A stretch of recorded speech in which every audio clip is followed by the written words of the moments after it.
GV Reddy Telugu Desam పార్టీకి రాజీనామా చేయడం పట్ల పునరాలోచనలో పడ్డారా?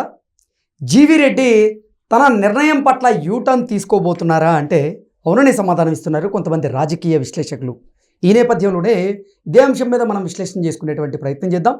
ప్రస్తుతం మనతో పాటున్నారు ప్రముఖ రాజకీయ విశ్లేషకులు, ప్రముఖ సీనియర్ జర్నలిస్ట్ దుర్గా వడ్లమణి గారు. వారితో మాట్లాడదాం. దుర్గా, నమస్తే అండి. నమస్తే. జీవీ రెడ్డి గారు తెలుగుదేశం పార్టీకి రాజీనామా చేయడం పట్ల పునరాలోచనలో పడ్డారని, తన నిర్ణయం పట్ల తానే యూటర్న్ చేసుకోబోతున్నారు. అందులో భాగంగానే జీవీ రెడ్డి గారు చంద్రబాబు గారిని అలాగే ఆంధ్రప్రదేశ్ ప్రభుత్వాన్ని కొనియాడుతూ ఇప్పుడు ఒక ట్వీట్ చేశారు అన్నట్లుగా ఇప్పుడు కొన్ని వార్తలు వస్తూ ఉన్నాయి. ఏంటి మేడం దీని మీద మీ విశ్లేషణ? ముందు అసలు ట్వీట్ ఏంటో చదివాక మనం అంశంలోకి వెళ్తే ఉంటుంది. వారి ట్వీట్ నేను చదివి వినిపిస్తానండి. అంటే నిన్న బడ్జెట్ మీద ఆయన ట్వీట్ చేయడం జరిగింది. చంద్రబాబు నాయుడు గారు హయాంలో, అంటే తెలుగుదేశం కూటమి తరఫున పయ్యావుల కేశవులు గారు నిన్న బడ్జెట్ ప్రవేశపెట్టారు. దాని మీద ఆయన అభిప్రాయాన్ని ఆయన ట్వీట్ చేశారు. నిన్న ప్రవేశపెట్టిన ఆంధ్రప్రదేశ్ రాష్ట్ర బడ్జెట్ కేవలం 33,000 కోట్ల అతి తక్కువ రెవెన్యూ లోటుతోనే 3,22,000 కోట్ల భారీ బడ్జెట్ను ప్రణాళికాబద్ధంగా రూపొందించారు. నేను నా వృత్తిని కొనసాగిస్తూ రాజకీయాలకు దూరంగా ఉన్నప్పటికీ శ్రీ నారా చంద్రబాబు నాయుడు గారు నాయకత్వం పట్ల నాకు ఎప్పటికీ గౌరవం, అభిమానం ఉంటుంది. తక్కువ కాలంలోనే టీడీపీలోనూ ప్రభుత్వ వ్యవస్థలోనూ నాకు గౌరవప్రదమైన బాధ్యతలు అప్పగించటం నా జీవితంలో ఎప్పటికీ మర్చిపోలేను. ఈ అవకాశానికి నేను ఎప్పటికీ మా సార్ శ్రీ నారా చంద్రబాబు నాయుడు గారికి రుణపడి ఉంటాను. ఆంధ్రప్రదేశ్ అభివృద్ధి, ప్రజా సంక్షేమం కోసం 2029లో కూడా మా సార్ ముఖ్యమంత్రి అవ్వాలి. రాష్ట్ర పురోగతికి ఆయనకు మద్దతుగా నిలవడం ప్రతి అభివృద్ధి కోరుకునే తెలుగు వ్యక్తి బాధ్యత అని జీవీ రెడ్డి అని ఒక ట్వీట్ చేశారు.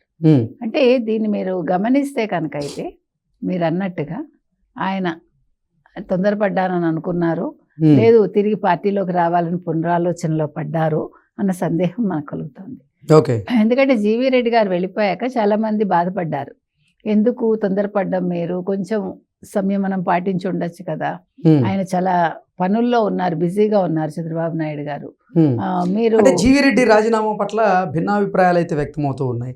ఆయన తొందరపాటు నిర్ణయం వల్ల తీసుకున్నటువంటి ఈ రాజీనామానే ఒక నిర్ణయం అంటూ కొంతమంది చెప్తుంటే, మరికొంతమంది మాత్రం లేదు జీవీ రెడ్డి సరైన నిర్ణయం తీసుకున్నారంటూ కూడా భిన్నాభిప్రాయాలు అయితే దాని మీద వ్యక్తమవుతూ ఉన్నాయి. కానీ జీవీ రెడ్డి మాత్రం తన నిర్ణయం పట్ల తాను యూటర్న్ చేసుకున్నట్లుగా, నేను తొందరపడి రాజీనామా చేశాను అంటూ ఆయన పునరాలోచన చేస్తున్నట్లుగా కొన్ని వార్తలు వస్తూ ఉన్నాయి. ఏంటి నిజంగా ఆయన ఆలోచన ఎలా ఉంది? అంటే ఇప్పుడు మీరు ఈ ట్వీట్ చూసారంటే నాకు ఎప్పుడు వారి మీద గౌరవం అవన్నీ ఎప్పుడు తగ్గవు. మళ్ళీ 29లో కూడా ఆయనే రావాలి, ఆయన రావాలని కోరుకోవడం ప్రతి తెలుగువాడి బాధ్యత అన్నట్టుగా ఆయన చెప్తున్నారు. చెప్తూ అంటే దీన్ని బట్టి మీకు ఏమర్థం అవుతుంది? ఆయన ఖచ్చితంగా అంటే తక్కువ కాలంలోనే నాకు ఒక మంచి పదవిని కూడా ఇచ్చారు నేను తెలుగుదేశంలోకి వచ్చాక. హీ రియలైజ్డ్ దట్, అంటే ఆ రోజు ఆవేశంలో తీసుకున్న నిర్ణయం అయి ఉండొచ్చు అది. ఇప్పుడు మనిషికి ఎట్లా ఉంటుందంటేనండి, మీరు చాలా నిజాయితీ పరులు అయినప్పుడు ఇదేంటి మనం హైరప్స్కి చెప్పినా పట్టించుకోలేదు అని ఒక చిన్న కినుక వహిస్తారు. కానీ ఆ టైంలో అసలు వాళ్ళు ఏ పనిలో ఉన్నారు, ఎందుకు పట్టించుకోలేదు, తర్వాత ఆలోచిస్తారా లేదా అని ఆలోచించడం మన బాధ్యత. కానీ ఈయన తొందరపడ్డారు ఆ రోజు. ఇప్పుడు అక్కడ పరిస్థితి ఎలా ఉందండి, ఇప్పుడు నీకు యాక్సెస్ ఉంది, చంద్రబాబు నాయుడు గారితో ఉంది, లోకేష్ గారితో ఉంది. అసలు అందరికంటే ముందు మీకు ఒక మంచి పదవిని మీకే ఇచ్చారు చెప్పాలంటే. ఎంతో మంది ఆస్పిరెంట్స్ ఉండగా మీకు ఇచ్చారు అంటేనే మీ ఇంపార్టెన్స్ అర్థమైంది కదా. మీకు చాలా ప్రథమ తాంబూలం ఇచ్చినట్టుగా ఒకటి, 2 మీ సేవలు గుర్తించినట్టుగా.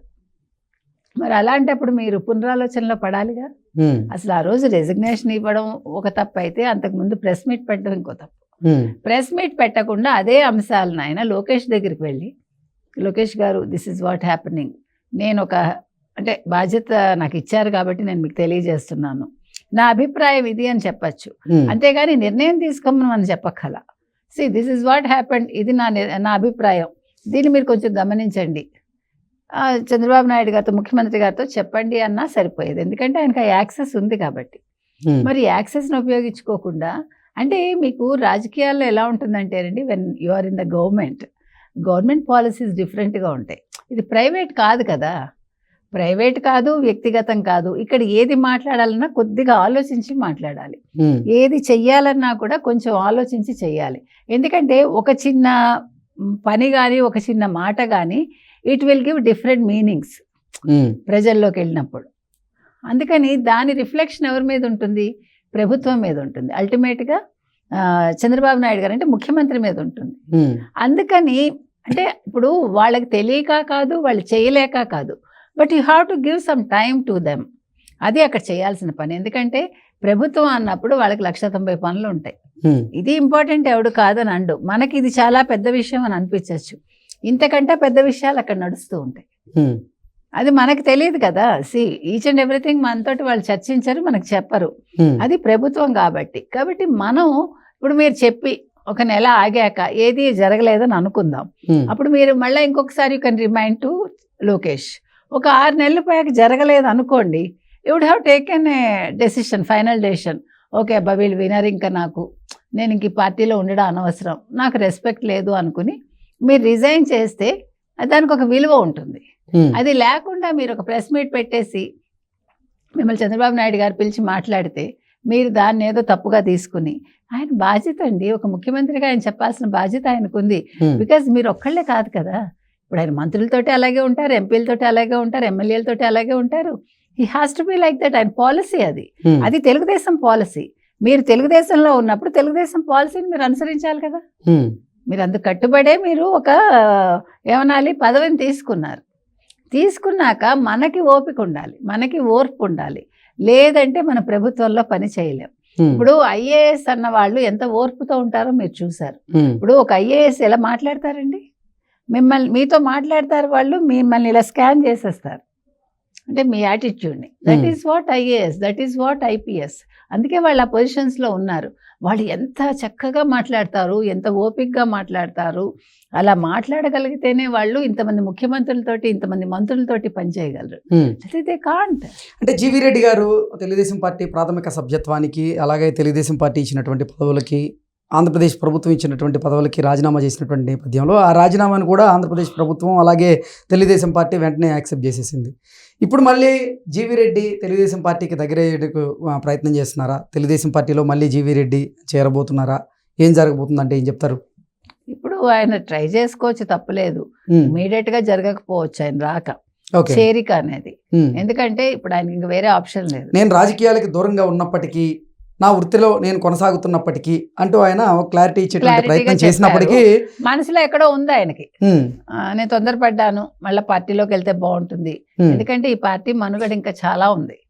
దీని ప్రస్థానం ఆగిపోయే ప్రస్థానం. అంతకాలంలోనే తెలుగుదేశం పార్టీ ఆయనకి మంచి ప్రాధాన్యతనైతే ఇచ్చింది. అలాగే చంద్రబాబు గారు కూడా ఆయన గుర్తించి ఆయనకి తగినటువంటి పదవిని కూడా ఇచ్చారు. అది ఆయనే ప్రస్తావించడం జరిగింది పోస్ట్లో. సో అదే చూసారా మార్పు. That is the thing. ఎందుకంటే ఆ మార్పు వచ్చింది ఆయనలో. అంటే ఆయన ఆత్మవిమర్శ చేసుకున్నారు, జరిగింది అది. సో ఈ ఆత్మవిమర్శ అనేది నెక్స్ట్ ఎక్కడికి వెళ్తుంది? నెమ్మదిగా ఆయన మళ్ళా వెళ్ళి మాట్లాడచ్చు. సో తెలుగుదేశం పార్టీకి దగ్గరయ్యేందుకు జీవీ రెడ్డి మళ్ళీ ప్రయత్నాలు చేసేటువంటి అవకాశం అయితే ఉందంటారా? అంటే maybe not immediately, it may take some time. Because ఆయనకి కొద్దిగా ఉంటుంది కదా ఈగో అనేది. ఇప్పుడు ఇదొక బాణం వేశాడు ఆయన, ఈ బాణం నెక్స్ట్ కొనసాగుతుంది. ఇట్లాగే ఆయన ప్రతిదీ అబ్జర్వ్ చేస్తూ పార్టీకి సంబంధించి ట్వీట్స్ పెడుతూ దానికి సంబంధించి ఆయన ఏదైనా పనులు చేస్తూ ఉన్నారనుకోండి, దే మే థింక్ అగైన్. ఆయన చెప్తున్నారు కదా, నేను రాజకీయాలకు దూరంగా ఉన్నప్పటికీ, నా వృత్తిలో నేను కొనసాగుతున్నప్పటికీ చంద్రబాబు గారు నాకు ఇచ్చినటువంటి అవకాశం పట్ల నేను ఎప్పుడూ కృతజ్ఞతని, అలాగే చంద్రబాబు గారి మీద అభిమానం, ప్రేమ నాకు ఇప్పటికీ ఉంటాయి. ఆయన మళ్ళీ ముఖ్యమంత్రి కావాలని కోరుకుంటున్నా. ఆయన ఆధ్వర్యంలో తెలుగుదేశం పార్టీ ఇంకా నూతన ఉత్సాహాన్ని పుణికిపుచ్చుకోవాలని నేను కోరుకుంటున్నా అంటూ ఆయన చెప్తూ అవును, మళ్ళీ ఆయనే రావాలని కోరుకుంటున్నారు కాబట్టి ఖచ్చితంగా మళ్ళీ వచ్చే అవకాశం ఉందండి. But it will take some time అంతే. Okay madam, thank you.